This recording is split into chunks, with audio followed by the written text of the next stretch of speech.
नमस्कार। The inside story का एक और स्पेशल एडिशन सीधे वॉर जोन इजराइल से।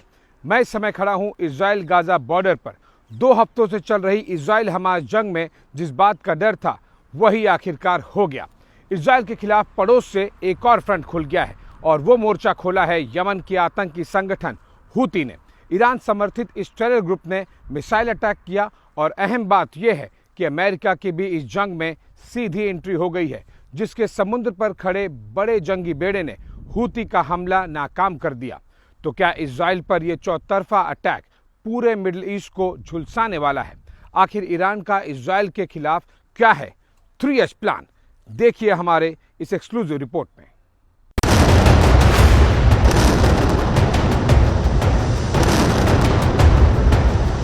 एक तरफ से हमास के रॉकेट, दूसरी तरफ से हिजबुल्लाह का अटैक,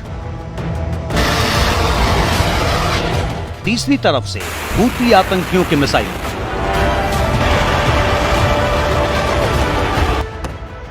इजराइल के खिलाफ ईरान का जो सीक्रेट प्लान लीक हुआ था उसका असर वॉर जोन में दिखाई दे रहा है।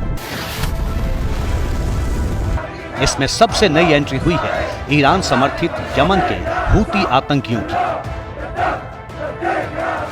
जिन्होंने इजराइल को निशाना बनाते हुए मिसाइलें दागी और ड्रोन से अटैक करने की कोशिश की। अमेरिकी रक्षा मुख्यालय पेंटागन का कहना है कि हूती की ओर से 3 क्रूज मिसाइलें और कई ड्रोन छोड़े गए थे। लाल सागर में तैनात अमेरिका के युद्धपोत से इन मिसाइलों और ड्रोन को हवा में ही मार गिराया गया। We cannot say for certain what these missiles and drones were targeting, but they were launched from Yemen, heading north along the Red Sea, potentially towards targets in Israel. Houthi आतंकियों के इस हमले से वो आशंका सही साबित हुई है जिसमें इजराइल पर चौतरफा हमले के ईरान के सीक्रेट प्लान का पता चला था। 2 दिन पहले ही ईरान के सरकारी टेलीविजन की रिपोर्ट में इस बात के संकेत मिल गए थे। इस रिपोर्ट में कहा गया था कि अगर गाजा पट्टी पर हमले जारी रहते हैं तो पूरे इलाके में इजराइल के खिलाफ नई मोर्चेबंदी शुरू हो सकती है। ईरान के सर्वोच्च नेता आयतुल्लाह अली खामेनेई ने भी कहा था कि प्रतिरोध की ताकतों को कोई रोक नहीं सकता है। खामेनेई के बयान, ईरान के सरकारी टेलीविजन की रिपोर्ट और अब हूती और हिजबुल्लाह के हमलों की टाइमिंग देखेंगे तो पूरा खेल समझ में आ जाएगा। ईरान समर्थित जो आतंकी संगठन है इजराइल की चौतरफा घेराबंदी कर रहे हैं। वो कैसे कर रहे हैं वो आप नक्शे के जरिए समझ सकते हैं। ईरान के खिलाफ जो दक्षिणी फ्रंट खुला है वो यमन है, जहां से हूती जो विद्रोही हैं, हूती विद्रोही, उन्होंने मिसाइलें दागी और ड्रोन अटैक का प्रयास किया। अमेरिका ने उसे मार गिराया। उत्तरी फ्रंट पर लेबनान से हिजबुल्लाह लगातार इजराइल के लिए मुश्किलें बढ़ा रहा है, लगातार वहां से भी हमले हो रहे हैं। पूर्वी फ्रंट पर इराक और सीरिया के आतंकी गोलन पहाड़ियों के नजदीक पहले ही मोर्चा ले चुके हैं। आप देख पा रहे हैं इस ग्राफिक्स के जरिए, उसे समझिए आप। जबकि जो गाजा पट्टी से मेन फ्रंट खुला है वहां से हमास अभी भी इजराइल पर रॉकेट दागे जा रहा है। इजराइल की राजधानी तेल अवीव के ऊपर गाजा से ऐसा ही एक रॉकेट हमला इजराइल के आयरन डोम एयर डिफेंस सिस्टम ने गुरुवार को नाकाम कर दिया। जबकि उत्तरी फ्रंट पर दक्षिण लेबनान से आतंकी संगठन हिजबुल्लाह ने इजराइल की नाक में दम किया हुआ है। हिजबुल्लाह ने यह वीडियो जारी करके दावा किया कि उसने बॉर्डर पर इजराइल की आर्मी पोस्ट को मिसाइल दागकर उड़ा दिया। माना जा रहा है कि ये सारे आतंकी गुट ईरान से इशारा मिलने के बाद एक्टिव हुए हैं। अलग अलग फ्रंट से इजराइल की इस तरह घेराबंदी करने से पहले ईरान के विदेश मंत्री हुसैन आमिर अब्दुल्ला हमास के टॉप लीडर इस्माइल हानिये से कतर के दोहा में मिलने गए।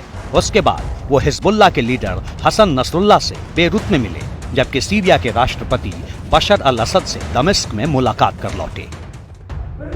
इसके बाद ही ईरान के सरकारी टेलीविजन ने संकेत दे दिए थे कि उसके समर्थित आतंकी संगठन इजराइल पर जल्द ही कोऑर्डिनेटेड अटैक कर सकते हैं, और इसकी झलक दिख भी गई जब हूती विद्रोहियों ने मिसाइलें दाग दी।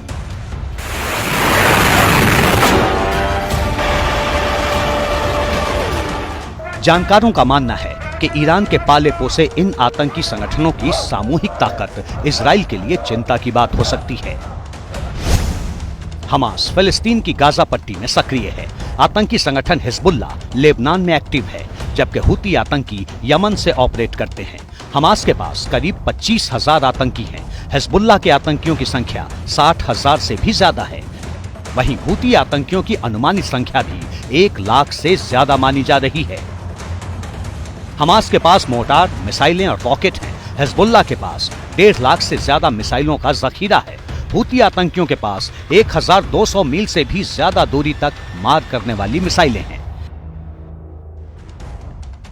इन आतंकी संगठनों की ताकत का अंदाजा 7 अक्टूबर के हमास के हमले में ही दिख गया, जब हमास ने इजराइल पर जमीन और आसमान से प्लान्ड अटैक किया। ये वीडियो इजराइल ने जारी किए हैं। ऐसे में 3 आतंकी संगठनों की सामूहिक ताकत इजराइल के लिए बड़े खतरे का सबब बन सकती है।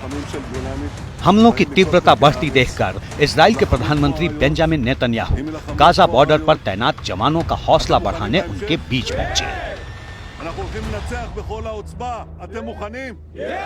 עם הלוחמים של גולני, הם באים מכל חלקי הארץ, הם לחמו כמו אריות, אם ילחמו כמו אריות, אתם מוכנים להמשך? ईरान समर्थित आतंकी संगठनों के मिसाइल हमलों की आशंका को भांपकर ही अमेरिका ने इजराइल के नजदीक भूमध्य सागर में सबसे पहले अपना विशाल युद्धपोत US Gerald R Ford aircraft carrier और कुछ दिन बाद अपना दूसरा युद्धपोत USS Dwight D Eisenhower aircraft carrier भी तैनात कर दिया, जिसमें कई फाइटर जेट और मिसाइलों को